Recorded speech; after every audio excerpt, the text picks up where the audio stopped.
There we go. Hello, Hi, everyone. How are you? I'm doing well. How are you? Oh, it's so exciting to see you both. I've been looking forward to this. I feel like we just got over the biggest hurdle, which is us all being here.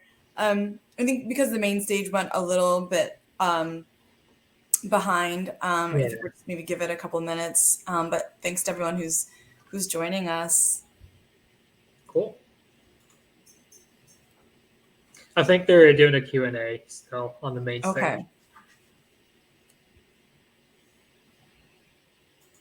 There's Jessica. Okay.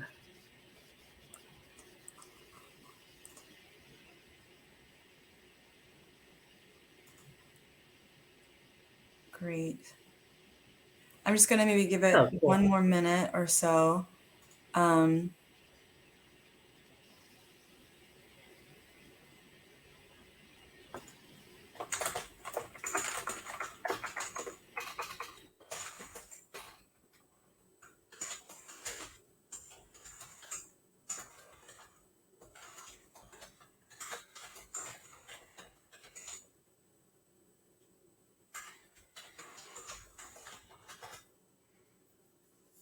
Feel free to say hi on the chat while we, I think maybe give it one more minute or so, and then we can get started.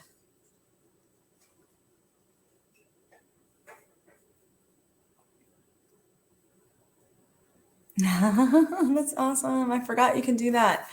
We can do little GIFs. That's perfect.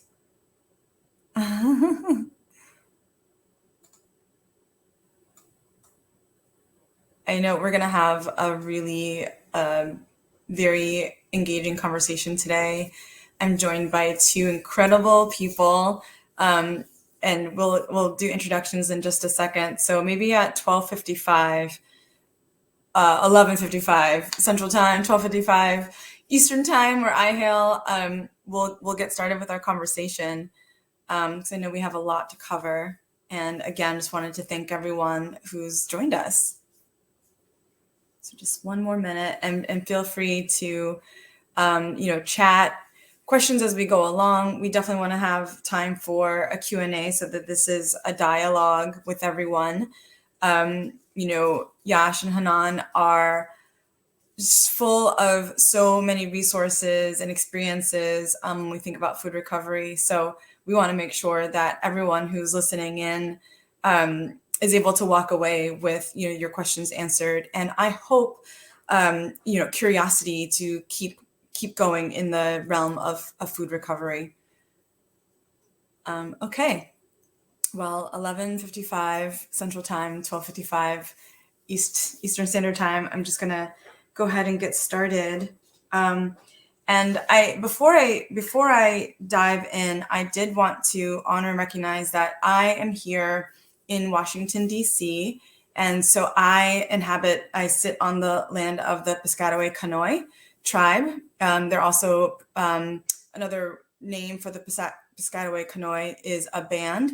And over the last several months, I've been learning a bit about this tribe that is also a modern day tribe. They still exist. They still live here in what we call the DMV. So that's the Washington, D.C., Maryland, and Virginia area. So wanted to honor and recognize the modern people, the Piscataway Conoy, and the ancestors that inhabited this land before all of us, and to thank them for being amazing stewards of our land and of our water.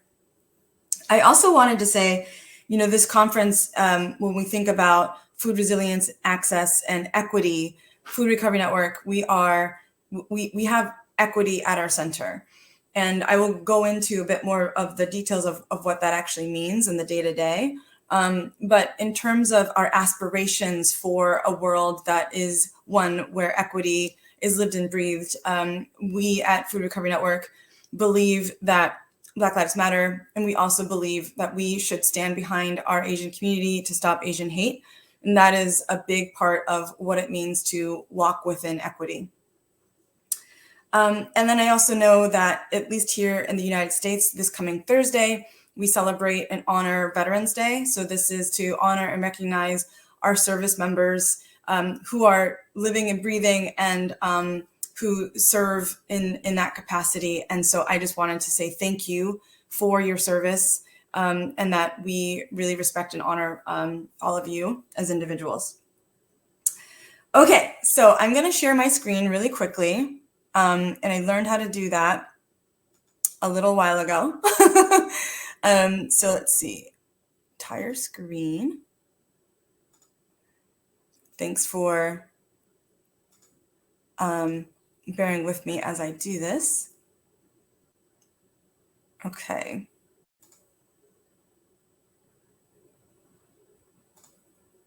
Oh, wow. I just created a, that was interesting. I just created a little a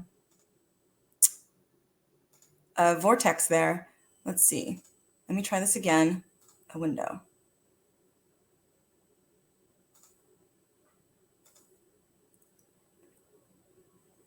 Goodness gracious. Okay. Can everyone see that? Does it look like a vortex? I'm trying to get one specific screen up. Let's see. I wonder why that's not working. I think if you enter the PowerPoint mode from the PowerPoint, the vortex will go away. Okay. Thanks, Yash.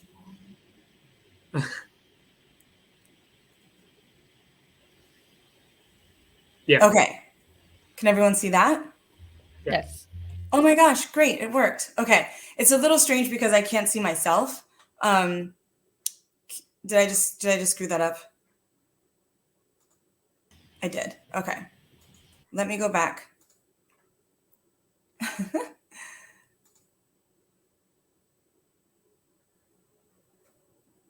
Okay. Did that work? Yeah, that works. Okay. Excellent. Okay. So I sorry for that. I want to make sure that I give plenty of opportunity to Yash and Hanan, who are here, and I will introduce them in just a second, as I said. Before I do that, I did want to steep us all together with the background of Food Recovery Network. So first, my name is Regina Anderson, and I'm the Executive Director of Food Recovery Network.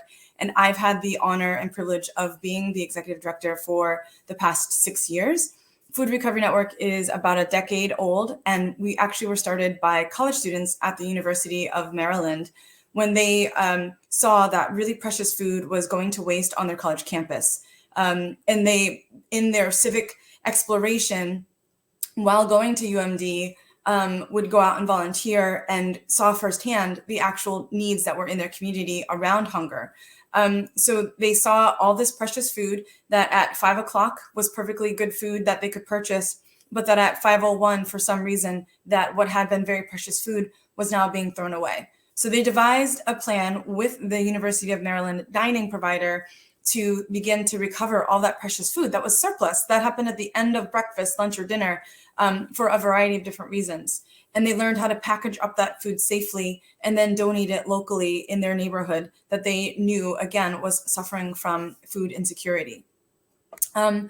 And so, again, just to steep us here, and I know this information might look very familiar for a lot of us as we've gone through the day together at the conference, and many of us have backgrounds in this. But I just wanted to, again, give a little bit of background around what it is that Food Recovery Network is trying to address. And then I'm going to stop sharing my screen before I get into where we are today with our strategic framework, so that I can introduce Yash and Hanan to talk about what they do on their college campuses.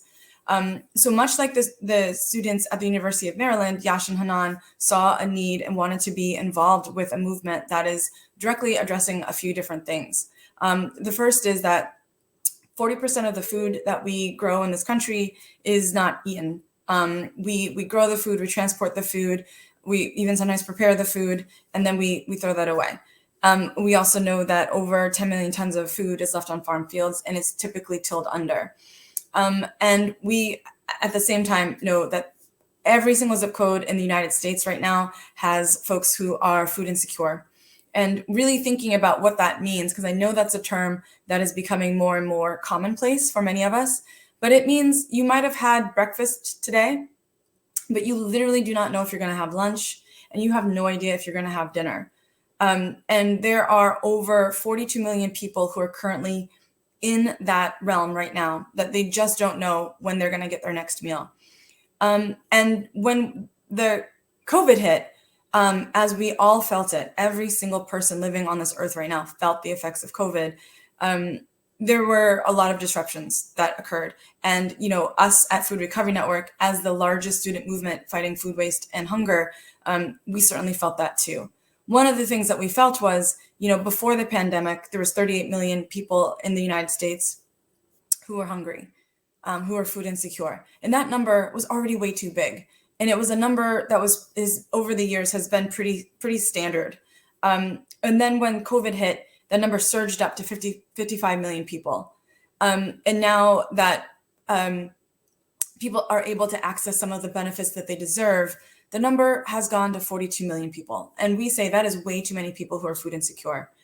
And we also saw that because of COVID, when we just weren't sure what was happening, a lot of disruption in our food systems occurred. And again, FRN, we work every single day within the food system, at the prepared food side for the most part, with amazing students like Yash, who's now an alum, and Hanan, who every single day would go out and recover surplus food from their dining halls. But we also saw a lot of farmers who no longer had contracts for the food that they had been growing up until the pandemic, because restaurants, civic centers, corporate dining has all been disrupted. And it continues to be disrupted. And when we think about going back to quote unquote normal times, it's really hard for us to say that we can do that, because we already knew that our food system had a lot of issues within it that we are trying to address every single day. To steep us in the work of Food Recovery Network, we have 187 chapters in higher education in 46 states and in DC. And to date, we've been able to recover 5.3 million pounds of food, thanks to the amazing work of people like Yash and Hanan. And that translates into 4.41 million million meals to our neighbors in need. And it's just incredible. And I want to take a moment I'm going to stop sharing my screen. I wanted to take a moment. Let's see, did I do that right? Awesome. I wanted to take a moment to, yes, indeed, introduce everyone here listening to our stars of this panel conversation, Yash Desai and Hanan. I just learned how to say everyone's name. And so please do correct me, and I apologize in advance, but Hanan Bukhaimai, awesome, but please do correct me, and I apologize. I wanted to introduce both of them and give them some time to talk about, why they got involved with Food Recovery Network, what they saw on their college campuses. And again, Yash is an amazing alum and in medical school now. Hanan is a PhD student. And in fact, both are in Texas, the great state of Texas, where once we get into a bit more of FRN 10X, our strategic framework, I have some maps that I hope will be of interest to everyone when we think about equity at the center and getting people the food that they deserve. So please, Yash and Hanan, maybe whoever wants to go first, please just, give us a little bit of information about who you are, why you wanted to be involved with Food Recovery Network, a little bit about what the recoveries look like on your college campuses, where you brought the food, some of the challenges. Just bring everybody into what it was like for you. Yeah, absolutely. And I'll go first if that's okay with Hanan. My name is Yash. I'm a current medical student out in San Antonio, but the FRN chapter I had founded was at the University of Houston, where I did my undergrad. The motivation for me for starting the FRN chapter was, if anyone's familiar with Houston, we have a lot of wards that kind of break up the city into kind of different economic parts of what they are. And U of H, University of Houston, awesome, San Antonio, is nested in the third ward, which historically is the most poverty-ridden, medically underserved, food desert kind of community. It's a community that when you drive into the university, you can just see that the rundown houses, the lack of grocery stores, and et cetera. And all these people, they're just food insecure. And you could see that on your way driving into the University of Houston. But then once you actually enter the campus, you enter the dining halls, the restaurants, the meal centers, and all you see is trash cans full of edible food, trash cans full of frozen meals that could have been donated, full of just produce going to waste from all these grocery centers on campus. And it was something at the time that it just did not sit right with me. And it just seemed like a really simple solution to say, hey, let's take the food that I have here and then just move it 2 blocks across and feed, an abundance of families that really could rely on use this food. And that was my motivation for starting the FRN chapter. Initially, it was really difficult for us to get the recoveries going, given a lot of food safety issues from the dining providers and a lot of hesitation. But Regina and the rest of the FRN chapter was really, really helpful in terms of getting us past that hump. And what we initially started doing was recovering from restaurants. We started recovering from restaurants like Panda Express, Einstein Bagels, anything that we could get our hands on throughout the day, and making those small recoveries 2-3 times a day, every time they had surplus food. And eventually we kind of grew ourselves to be able to recover food from stadiums following football games, where we'd be recovering over thousands and thousands of pounds of tomatoes, hot dogs, onions, anything that you could get your hands on. And eventually working our way up to recovering from farmers markets. From farmers markets, we're able to recover straight produce that we could really make a bigger impact with in the shelters that we were working with, versus donating already prepared meals, because it helped them produce a lot more meals on their account, on their terms. The main shelters we worked with were a lot of soup kitchens like Fishes and Loaves, a lot of shelters such as the women's shelter, the men's shelter, and fun fact, the shelter owned by Beyonce's father in Houston as well. It was always our goal to hopefully run into Beyonce there, but we never did. Over that time, throughout the 4 years I was involved on my undergrad campus, we were able to recover over 50,000 pounds of food. And we were doing recoveries 3 times a day, 7 days a week, and had over 250 volunteers at one point helping us make those recoveries. And it just kind of it was kind of the founding steps for the chapter to continue where it is even now, 4 years after I've graduated, and still doing those recoveries on a daily basis.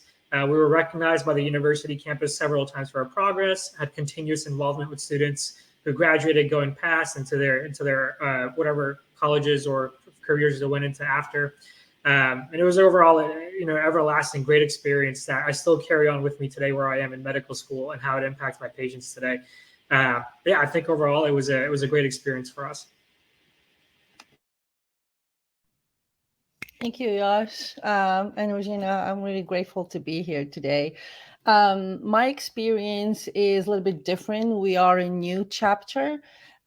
We started about a year ago, when I realized that there is kind of some inequalities between walking 5 minutes outside the campus and you're going to find yourself in downtown Arlington in Texas. So the University of Texas of Arlington is in a neighborhood that is considered low-income neighborhood. And what happened is that we first struggled a little bit to find a partner. So dining services were in board. They were excited. We didn't have any issues with UTA, but the struggle was mainly finding a close by, not too far, either a shelter or a partner that would take our food. So twice a week, we would go to dining services. We have 2 kitchens. So I'll start with the first kitchen, and then I'm going to walk you through some details and some struggles while doing this. So first of all, we do use our own personal cars. And when you go there, you need to make sure where you're going to park. So you either have to reach out to the parking services to have the ability to park in the kitchens. And then when we collect the food, we need to make sure we don't drive like for a long distance. So we started looking for partnership really as close as possible to the campus. So first we started working with Arlington Life Shelter. The Arlington Life Shelter is a little bit unique, where they have some requirements before accessing the shelter. The major one is a drug test. So when they have capacity and they have a space, they do drug tests first. And it's amazing how you can see people, like empty beds in the shelter, but outside you can still see homeless people. So that's one contradiction that I have been struggling with. And we had also the issue where, as Food Recovery Network chapter, where we cannot donate directly to a homeless. We have to have, for legal issues and food safety issues, there is a partnership that needs to be done with either shelters or other organizations who would take our food. So it's interesting. So we stopped at some point. Arlington Life Shelter, they said, well, we have low capacity, we cannot take as much food. So it's hard for a partner or for a shelter to know exactly, because we don't know how much food we're going to donate every time. It varies a lot. It can be 10 pounds, it can be 100 every time. So the receiving part on the other end, it, on the logistics of things, it's quite tricky because you don't know what to expect, how much food you're going to receive. But for now, we changed. I think we started last February donating the food with all the paperwork we signed and everything. Now we are still again looking for another partner, and we need to figure out a way to be as close as possible to where we are. And also, it's interesting how I personally emailed few organizations like Salvation Army or Meals on Wheels, and they already have their own system, so it's hard to for them to accept donations from our campus dining services. This is kind of my experience. I'm enjoying the ride. I'm very happy to be able to be part of the solution. I think there are still a lot of work to be done. And yeah, I think it's a great opportunity. And thank you again for the amazing work that is done by all the students every day. Hear, hear. Thank you both so much for giving everyone an understanding of what it's like to be part of the Food Recovery Network movement, what brought you there, what you were seeing in your communities, because, I know what I see here every single day living in Washington, D.C., and, our amazing audience that's listening in, when we think about, what are you seeing every single day? The fact that Yash and Hanan said, you know what, I can do something about this. So thank you both. And I definitely want to bring in further questions to you both. But really quickly, I'm going to continue on with, a couple more slides to bring everyone into the Food Recovery Network of today. Yash and Hanan are a big part of when we think about our bedrock work. People deserve food. Food is a right.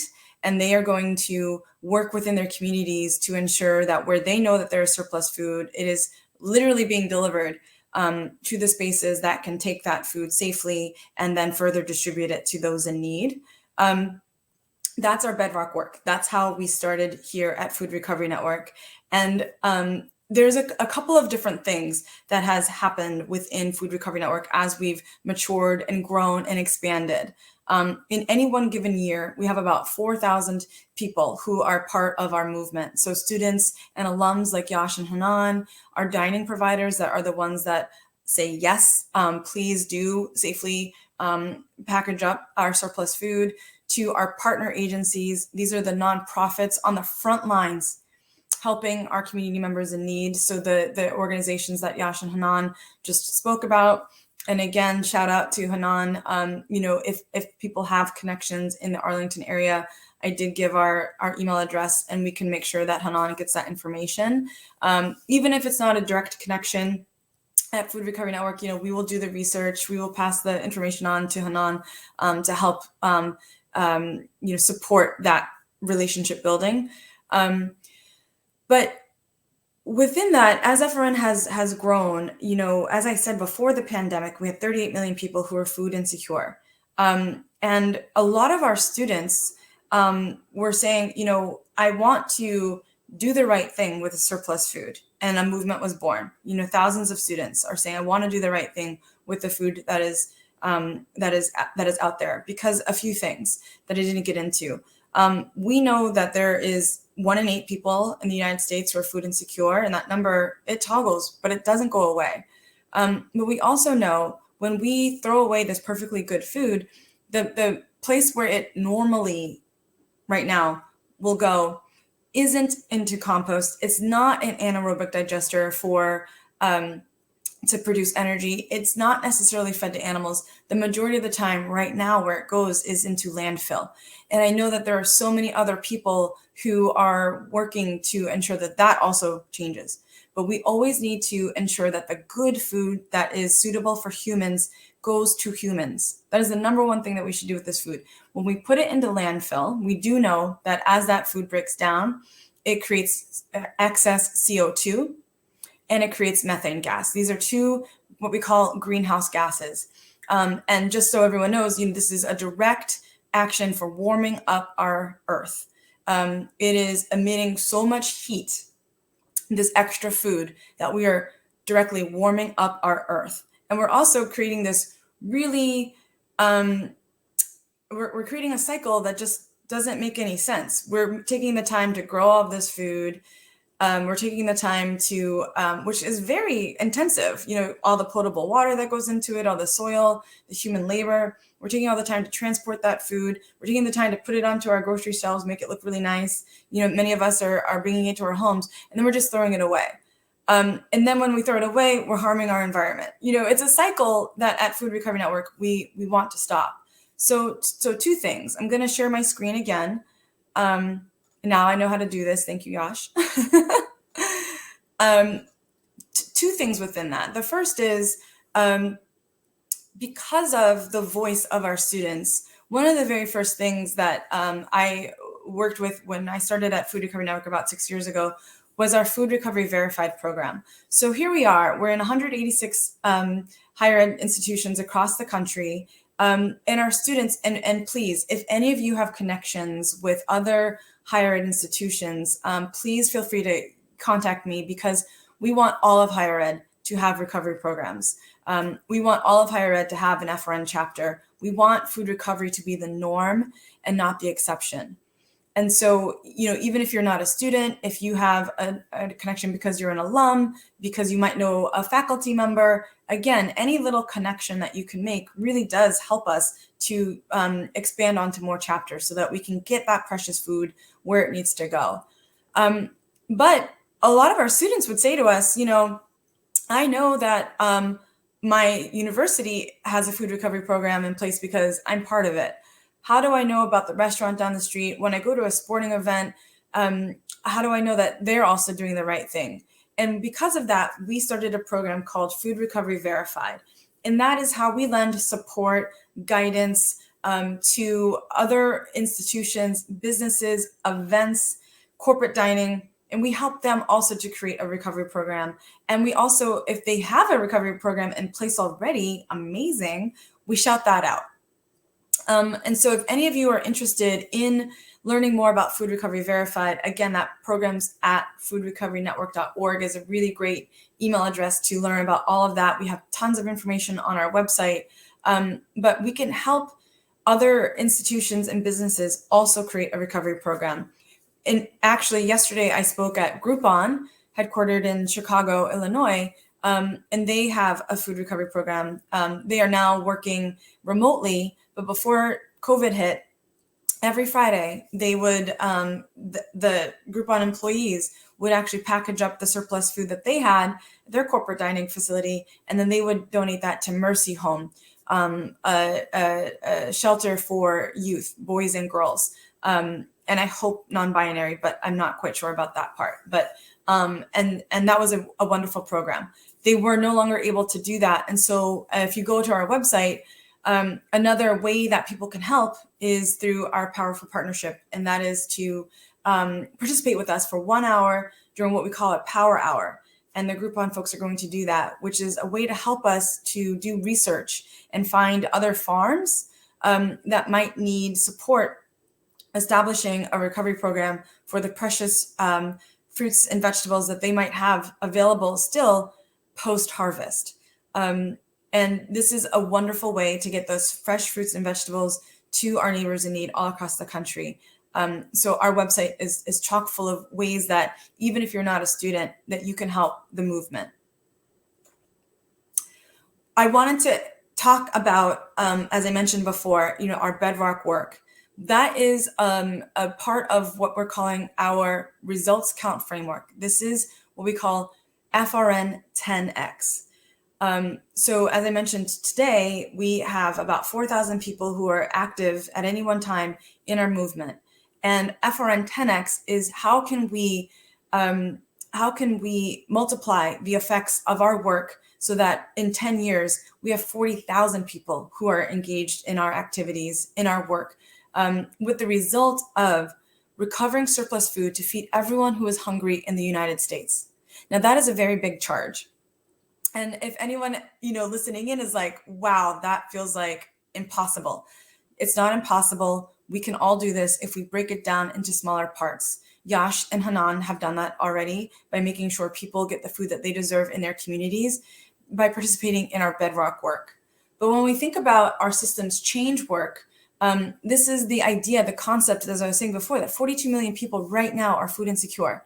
And that means for that number to go down, for that number to go away, we actually need to ensure the economic security of these 42 million people who are food insecure. And we can do that by engaging in the 1, 2, and 3 strategies that we have below. And when we engage in these activities, we are mitigating potential food waste, we're recovering that surplus food, and we are directly helping to fight climate change. We are reducing unnecessary CO2 and methane gas emissions. So when I was talking about, working to do some research, and I also, let me go back. Let me stop sharing my screen real quick, because I wanted to have, let's see here. Great. I wanted to have Hanan walk us through what we are seeing in that particular photo. But in our strategies, and if anybody would like access to these slides, we can definitely share that. But when we think about powerful partnerships, we are thinking about our systems change work. And that is, what is that multiplier effect that helps FRN to be more effective? And I wanted to highlight one of our powerful partnerships with a program called the Farmland Project. Now, what's so great about this powerful partnership is that the Farmland Project was started by college students. It's awesome. And they started during the pandemic, during COVID, when they knew that so many of our farmers who were already, struggling in a variety of different capacities, we already knew that 10 million tons of food was not being harvested post-production, being tilled under. So they started the Farmland Project with the direct aim of capturing the surplus food that these farmers have on their farm fields. We pay them a living wage to then harvest that food and then to transport that food to places where our community members in need can use that food by bringing it to our nonprofit partner agencies. So we, as Food Recovery Network, started partnering with Farmland Project. And so last year, through that partnership, we were able to recover during COVID, during a time where we just didn't know what was happening. We were able to recover 1 million pounds of food just with the Farmland Project alone. And that was people doing what I mentioned before, these power hours, where you were doing research on where are there some farms. So I really do encourage everyone to think about, again, if you're not a student, if you want to get more involved, if you want to see what it's like to be on the ground, I highly encourage you to participate in a power hour because it's virtual. You can do it anywhere. And we do know from FarmLink that if 1 hour of research, when you start to begin to identify, and you don't have to worry, do I need to make the connection with this farmer to Farmland? You don't, just do some research and say, oh, I found these 5 farms out in, northern Texas. Great. We know because of FarmLink that 1 hour, participating in 1 hour of a power hour on average results in 23 pounds of food being recovered on the farm field. That is a huge impact that anyone listening in can be part of. And if folks have questions about this, I definitely want to make sure. Oh no, I see that people couldn't see the slides. I will definitely make sure with Jessica that the slides are available. And we have on our website. If you go to our roundtable talks, these are recorded conversations that we talk about the progress of FRN 10X, the impact that we're trying to make. And so you can see the metrics that we're working on for this year. You can see where we've come. We just launched FRN 10X 1 year ago. And because of this powerful partnership with FarmLink, we've recovered over 1 million pounds of food. We were able to expand what it means to be a chapter. So Hanan was saying, that their chapter in Arlington is new. And so shout out to trying to do this wonderful work by actually doing the recoveries while COVID is still out there.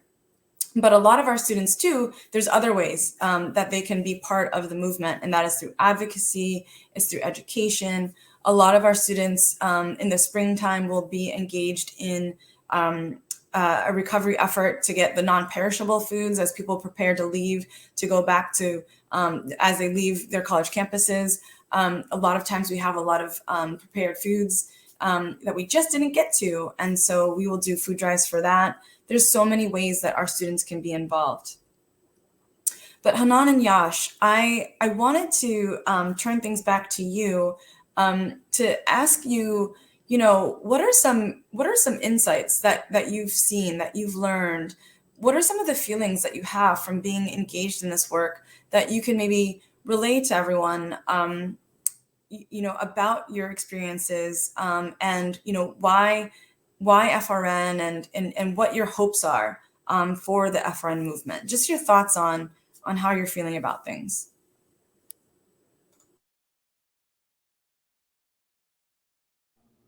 Go ahead, Yash. Yeah, I think one of the biggest things I learned with being a part of FRN was how simple it really was to take action as an individual, either in your community or just in your own lifestyle. One of the things we also kind of preached about at University of Houston was, along with doing the food recoveries, was raising awareness of food waste on an individual basis, whether it is buying an excess, things that we don't need that we're just going to throw out in a repeated manner every 2 weeks, or whether it's identifying, hey, I've had something in my pantry for over a year. I'm never going to use it. It doesn't expire for another year. The more responsible thing to do would be to just go ahead and donate that. And one of the things we found as a result of thinking about that and taking action was during move-out days on college campuses, when kids are emptying out their dorms, going back to their homes, leaving state, whatever, everything in their food, their fridge, their pantry is being thrown away. So something simple we did was just reach out to our local food bank and said, hey, can we get 4 or 5 big food donation bins that you guys could just place at the exits of the building and then pick them up 2 days later during move-out day? And as a result of that, just that encouraging that self-conscious thinking from the students of saying, hey, instead of throwing it away, I could just bring this downstairs and donate it. We were able to recover, hundreds of pounds of canned goods every year just from that single day alone on move-out days. So I think just finding that innovative approach to think, hey, where am I identifying this issue and what's a simple solution I can take, because the resources are out there. And on an individual basis, I think also Regina mentioned that 25% of the food that we purchase ourselves oftentimes goes to waste. And a simple solution to that, oftentimes also learned as an insight, is buying in moderation. If you have the ability and the access to. And what I notice a lot right now with my colleagues is when we go, we find a gallon of milk, for $1.89 at HEB, and a half a gallon is $1.50. And it's, hey, it's only 39 cents more. I can get an entire half a gallon more. But the reality is, are you really going to use that entire half a gallon more? Is it more it's economical, but is it really more efficient for you to buy the extra half a gallon only to throw away, while you can also save money spending those 39 cents less and buying as you need, buying in moderation, and buying not overbuying just because of the deal that's present. So I think little mindful things like that was something I definitely learned a lot as a part of FRN on an individual basis. I think really applies to everyone in their own lives, and it's something we could take away years later. Yeah, that's really great insight. Yeah, I agree with you. I just want to add another community aspect. The fact that you're kind of giving back to your community, it has a great feeling. You feel that you are involved, that you have an added value. You get to meet great people, and raising awareness not only among students who are volunteering, but also sometimes even the food services providers. They are every semester, every few months, they are asking us about the metrics, the pounds that we are donated, and they rely on that to be aware of their waste as a provider.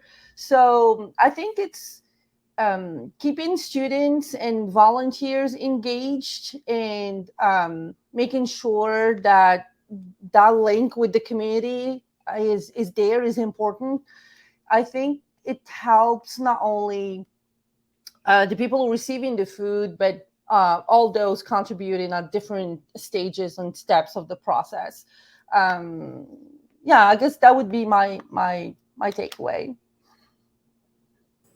That's amazing. And again, just to really underscore what both Yash and Hanan have said, when we think about this conference being about equity, you know, I just think about the different ways that, you know, our students are able to truly be on the ground to help our community members. We're not an app. You know, I say that all the time. I know that there are so many wonderful apps out there, and they really do help, you know, in terms of how our farmers are growing food, how we're transporting food, so that there is less waste that happens in any step of the process.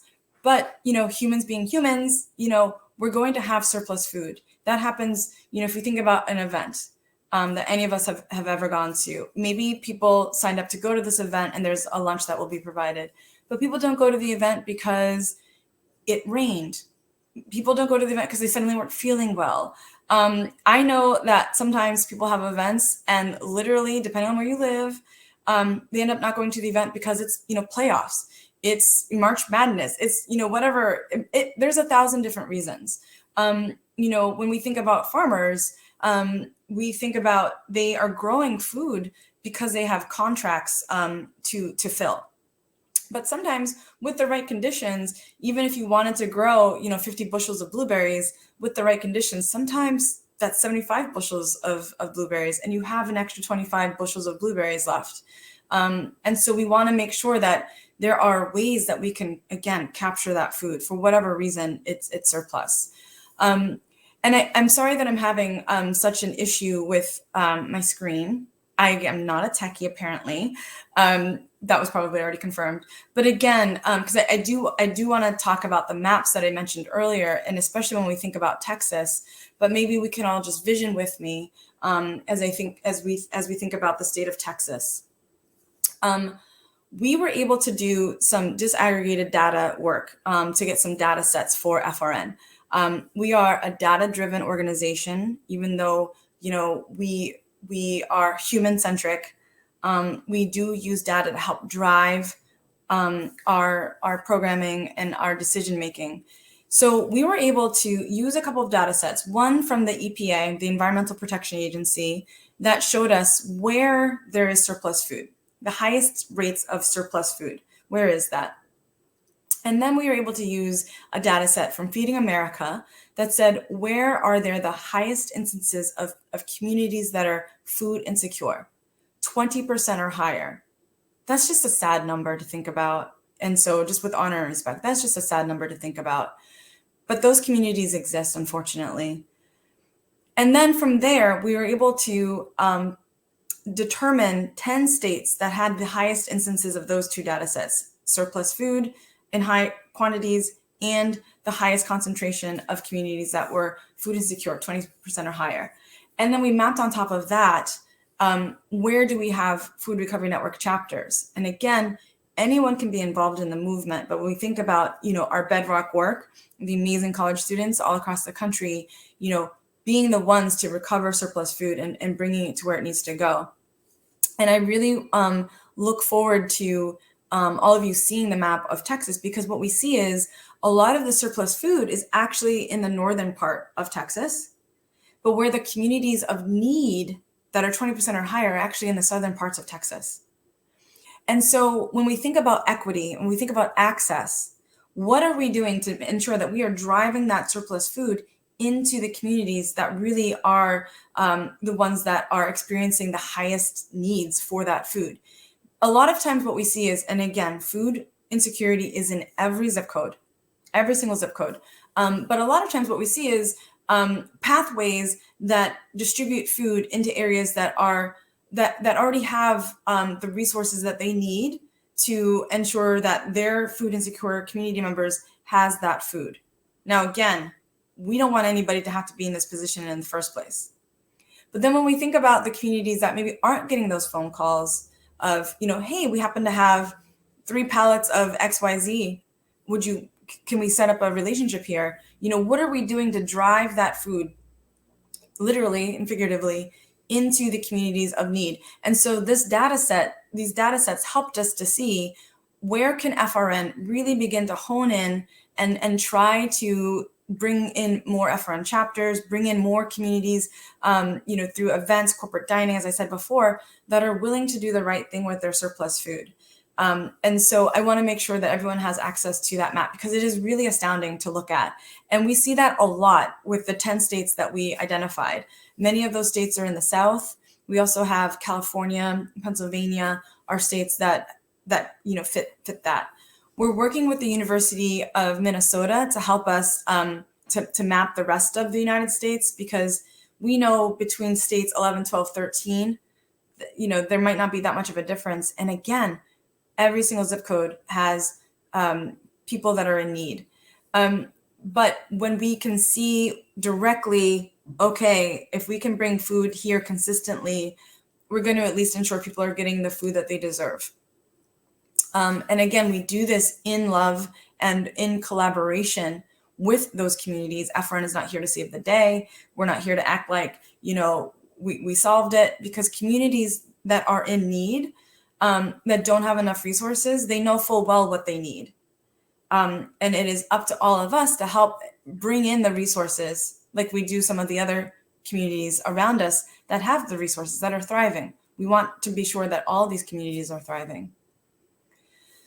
So I want to make sure that we have time for people to ask questions before we go. I know we just have a few more moments together, but maybe I do want to talk to Yash, not to put you on the spot, but knowing that you are going to medical school, have you given, any thought around, and I know that earlier today in the conference, people were talking about food as medicine.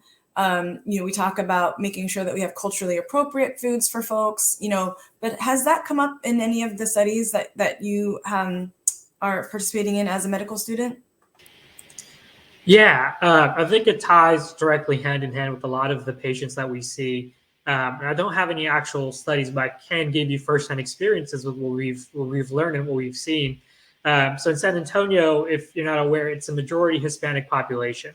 So oftentimes the number one issue we would have when we try to incorporate healthy eating was incorporating healthy, demographic appropriate eating. It's enough to say, hey, you got to eat more vegetables, but if we don't incorporate cooking and teaching plans into what their actual foods are, how we can incorporate more vegetables into certain ethnic dishes, it doesn't really make an impact for that community. And when we see a lot of patients in clinic, particularly, let's say they're coming in with high blood pressure, we could just give them medications, we could tell them to eat healthy, but without getting to the root of, hey, if you are eating unhealthy, is it because you're solely dependent on canned foods and you're getting 2,000 milligrams of sodium with every meal that's regardless of how many medications you're going to take, it's not going to make a difference to your high blood pressure. Versus if you are relying on those canned foods, how can I guide you to resources where you can get access to healthy foods, edible produces, anything of that sort, to kind of make that dietary change to your necessities. And we see that over time. So as a result, what we've started incorporating doing is on our patient discharge sheets, we've started incorporating in high area needs resources to local food banks, to local food guides, local community gardens, anything that they may have access to. And additionally, we started incorporating a healthy diet initiative where they could scan a QR code from their phone and get lists to recipes or simple dietary changes. And a quick example, because I know we're running out of time, is tortillas are huge in San Antonio. You can get to HEB and get a pack of 10 tortillas for $1 every single day, and it's great, but high in fat, high in cholesterol, high in sugar. So one of the easiest changes we make is we promote a high fiber, low sugar tortilla. It tastes about the same, but it costs 30 cents more.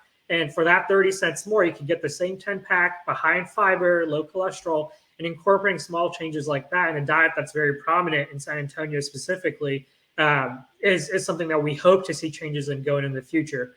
And it's just little changes like that really do make a difference in health overall from what we're noticing so far with the few patients that we started working with.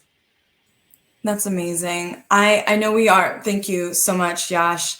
I wanted to thank both Yash and Hanan for your time. I know how busy you both are, medical student, PhD student. If anybody listening in would like to be in touch with either of you, would that be okay to make that connection later on? So please, all of you listening in, we're happy to make that connection. I've definitely given the email address, but maybe Hanan, you could close us out before we all go back to the main stage. Is there anything that, that I know that you said that as a new chapter, there are some struggles that you're having to establish and getting that actual food to where, you want it to go. But when you think about big picture, is there like one hope or wish that you have for FRN, for the movement, that you could share with us as we all say goodbye and head off to the main stage? And again, thank you both so much. But please, I would love to end this conversation with your thoughts. Absolutely. I think we all have a role in making our communities better. Sometimes it just comes to time dedication. You have 1 week, take an hour or two during the week to help in any way you can, making sure those communities that are in need, they have what they want actually. I think being part of the solution is important. And the easy way to do that is just to dedicate your time in any way possible. I guess that would be my closing remarks. Just everyone can help, and just take time of your week, an hour or two, to help. That's beautiful. And with that, I think Hanan said it best. We can all see ourselves in the work. It doesn't take that much of our time to do such a beautiful thing for all of our neighbors. Again, thank you, Yash. Thank you, Hanan, for your time. And thank you, everyone, for listening in. I hope this was helpful to all of you. Please be in touch. This is just the beginning of the conversation, and we'll talk later. Have a great day, everybody. Thank you.